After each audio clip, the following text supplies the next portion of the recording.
Goeiedag allemaal, mijn naam is Mpasha, mijn van is Malepo.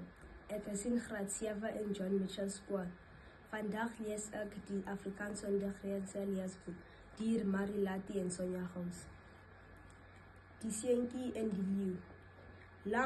Lang geleden, toe seentjies nie nodig gehad het om school toe te gaan, nie en heel dag in die veld gespeel het, terwyl hulle skappe opgepas het.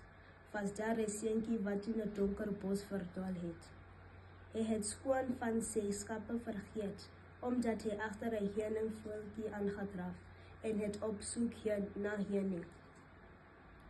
Toe hy sy oë uitvee, staan daar 'n jyslike leeu reg voor hom tussen die bome. Die seentjie wou nog skree en weghardloop. Toe leeu sy een poot oplig en hartseer na die seentjie kyk. Help my, so bad hy. Moet asseblief nie weghardloop nie. Ek beloof om jou nie seer te maak nie. Die seentjie wonder benoud of hy nie dalk tog moet weghardloop nie.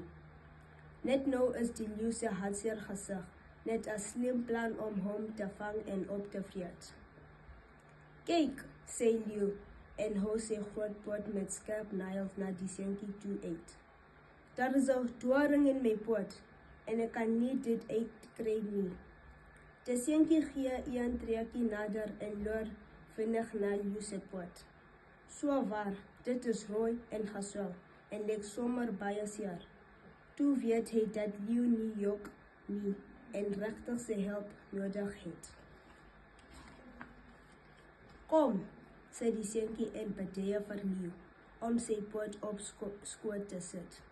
Dit gaan dalk seer wees, want die doring is baie diep, maar ek sal my bes doen om dit uit te heel. Verduidelik die seun. Leeu gaan sit styf teen die seentjie, neep sy oë toe en hou sy asem op totdat die seentjie die doring uitgehaal het. Daar sê die seentjie, jou poot sal sommer in 'n japtrap gesond wees.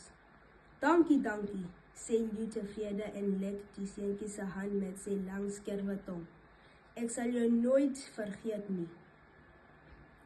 Sjoe, glimlag die seentjie.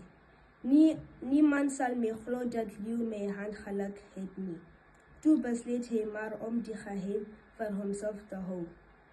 Nie lank daarna nie klap hoor dat die seentjie van sy skappe gesteel het. Dis natuurlik glad nie waar nie, maar iemand behalwe die seentjie weet dat dit nie. Baie dankie.